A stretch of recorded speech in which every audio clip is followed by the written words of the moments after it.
వెలుగుచున్నవాడా ఆరాధింతు నిన్నే రక్షకుడా ఆరాధింతు నీలో జీవితాంతము ఆరాధింతు నిన్నే లోక రక్షకుడా ఆరాధింతు నీలో జీవితాంతము నీ కృపయంత ఉన్నతము వర్ణించలేను స్వామి నీ కృపయంత తుది వరకు నడిపించు యేసయ్యా నీ కృపయంత ఉన్నతము వర్ణించలేను స్వామి యేసు స్వామి నీ కృపయంత తుది వరకు నడిపించు యేసయ్యా తోడు నీ ఉంటే అంతే చాలయ్యా యేసయ్యా నా ముందు నీ ఉంటే భయమే లేదయ్యా భయపడకవరు నా తోడు నీ ఉంటే అంతే చాలయ్యా నా ముందు నీ ఉంటే భయమే లేదయ్యా ఒకసారి చప్పట్లు కొడుతూ పరిశుద్ధాత్మ దేవుడు ఇక్కడ బహు బలముగా ఉంటుందా హల్లెలూయా హల్లెలూయా హల్లెలూయా హల్లెలూయా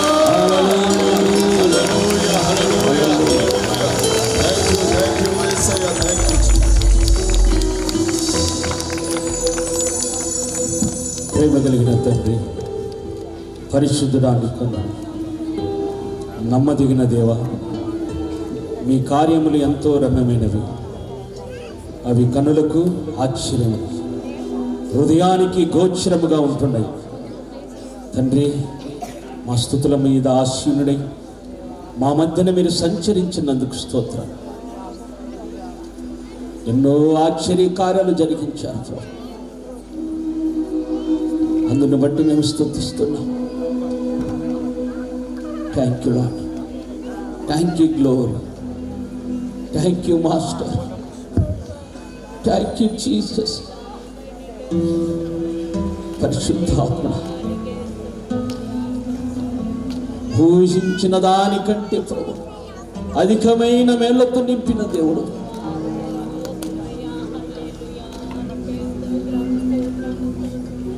నీవు మాతో ఉంటే అంతే చాలయ్యా నీ రాకడ కోసం దేహం శరీరము ప్రాణాత్మను సిద్ధపరిచి ఆ మహిమ గల రెండో రాకడ కోసం సిద్ధపరచ ఈ సమయంలో అభిషక్తులు దైవజనులు మాట్లాడుచుండగా సూటిగా నీ మాట ద్వారా మమ్మల్ని దర్శించి అభిషేకించడం యేసు నామమున అడుగుచున్నాము తండ్రి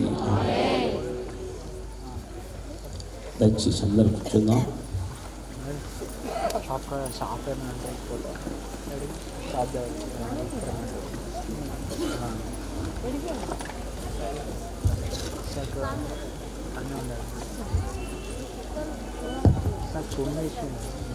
షారా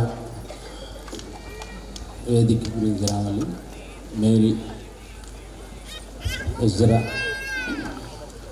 స్టీవెన్ గారు నెహీమియా జ్యోతి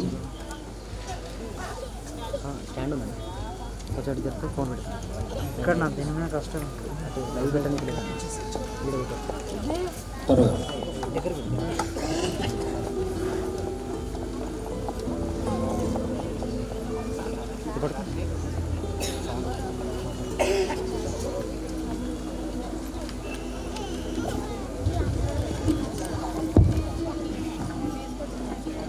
జ్యోతి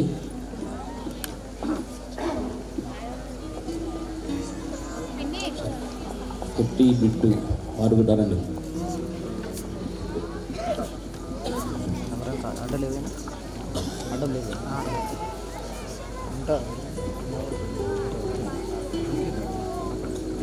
ప్రభు అయిన యేసుక్రీస్తు నామమున మొదట దేవాది దేవునికి వందనాలు. మమ్మల్ని ప్రేమించి వచ్చిన దైవజనులు అభిషక్తులు జాన్ బాబాయ్ గారికి, జీకే బాబాయ్ గారికి, జోనాథన్ గారికి, అలాగే డాక్టర్ రెవరెండ్ పిలిపై గారికి, ఇక్కడున్న వేదిక ఉన్న దైవజనందు విల్సన్ పాస్టర్, చంద్రశేఖర్ పాస్టర్, అలాగే సూర్యప్రకాష్ గారు, సుధాకర్, జాన్ మార్క్, ఐజక్, వీరందరికీ కూడా చాలామంది దైవజనులు ఉన్నారు. నాన్నగారిని ప్రేమించి ఉప్పల్ ప్రాంతంలో చాలామంది ఉన్నారు. సో మేము 5:30కి అనుకున్నాము, కొంత సమయం ఆలస్యమైంది. నాకు సాక్ష్యం 1-2. దేవదానం గారు అంటే అందరికీ తెలుసు. నాన్నగారు సరియపల్లిలో జాబ్ చేస్తూ 1985 సంవత్సరం పరవశి సూర్యనారాయణ గారి ఆ సభలో రక్షింపబడి సరియపిండి జాబ్ వదులుకొని సేవకు వచ్చేసాడు. ఆయన రక్షణ పొందిన తర్వాత నేనొక్కడినే కాదు రక్షణ పొందాలి, నా కుటుంబ సభ్యులు చాలామంది ఉన్నారని విశాఖపట్నం నుండి హైదరాబాద్కి వచ్చి మా బాబాయ్ దేవసాయం గారు, ప్రభుదాస్ గారు, ఈ విధంగా వారు తమ్ముళ్ళు దేవదాస్ గారు వీరందరూ ఉన్నారు. రోజమ్మ, మేరమ్మ, ఈ కుటుంబ సభ్యులు రక్షణ పొందాలని ఆశతో కృష్ణతో వైజాగ్ నుంచి హైదరాబాద్కి ట్రాన్స్ఫర్ చేయించుకొని తదుపరి కొన్ని సంవత్సరాలు, కొన్ని నెలలు జాబ్ చేస్తూ వెంటనే దైవ దర్శనాన్ని కలిగి ఆ ఉద్యోగాన్ని వదిలేసుకొని 1997 సంవత్సరమున అయ్యగారు సంపూర్ణ సేవకు వచ్చేశారు. అంతకుముందు దైవజనులు, అభిషక్తులు, జాన్ బాబా అయ్యగారు చక్కగా తిరిగేవారు అయ్యగారితో. ఈ విధంగా తిరుగుతున్నప్పుడు నేను 1991 బాంబేలో టాటాలో జాబ్ చేస్తున్నాను. అది కరెంటు సముద్రంలో తయారు చేసేది. గొప్ప జీతం 2,50,000. ఇప్పుడు నాతోటి ఉన్నవారు 2,50,000 జీతం తీసుకుంటున్నారు. నాన్నగారు కన్నీరు గార్చేదంటే నేను రక్షణ పొందడమే కాదు, నా కుటుంబం అంతా కూడా రక్షణ పొందాలి అని ఒక గొప్ప విశ్వాసంతో హైదరాబాద్కి వచ్చి, నేను టాటాలో జాబ్ చేస్తున్నప్పుడు నా గురించి ప్రార్థన చేసేవారు. మా నాన్నగారికి మొదటి సంతానం నేను, తర్వాత మా సిస్టర్ మేరీ, రెండో సంతానం జ్యోతి,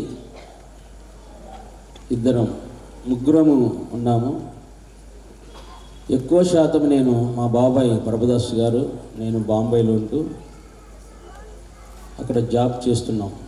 అయితే నాన్నగారి ఉద్దేశం ఏంటంటే జాబ్ చేయొద్దు, నువ్వు సేవ చేయాలి అని అనేవాడు. నేను అనేవాడిని, అందరు సేవకులు ఉన్నారు కదా, విశ్వాసులు తక్కువ అయిపోతారు డాడీ అనేవాడిని. ఎటకారంగా మాట్లాడేవాడిని. ఈ విధంగా నాన్నగారి సేవ అంటే నాకు ఈ సేవకులు బ్యాగ్ పట్టుకొని అక్కడక్కడ కానికిచ్చే తిని పొట్ట నింపుకునే వాళ్ళతో నేను ఎందుకు సావాసం చేస్తాను అని అనుకునేవాడిని మనసులో. ఆ 10 రూపాయల కానుక కోసం ఈ విధంగా నేను మనసులో అనుకొని మనసులో పెట్టుకున్నాను. అయితే నాన్నగారు నా గురించి కన్నీరు గార్చారు. తల్లి కమలమ్మ, నాన్నగారు. అసలైన సాక్ష్యం నేను చెప్పడం మర్చిపోయాను. 85వ సంవత్సరం అపెండిక్స్ నాకు కుడి సైడ్ వచ్చింది. నాన్నగారు ఒరిస్సాలో ఉన్నారు. నేను 1 గంటలో చనిపోతాను. అలాంటి పరిస్థితుల్లో మా తల్లి అక్షరం రాదు, ప్రార్థన చేసింది. ఏమని ప్రార్థన చేసిందంటే, ఇతను బ్రతుకుతే నీ సేవ చేస్తాడు, చనిపోతే నీ దగ్గరికి వస్తాడు ప్రభా అన్నది. ఈ 2 మాటలు చేసింది. మా దగ్గర అప్పుడు పైసలు లేవు, నాన్నగారేమో వర్షలో, నేనేమో వైజాగ్లో.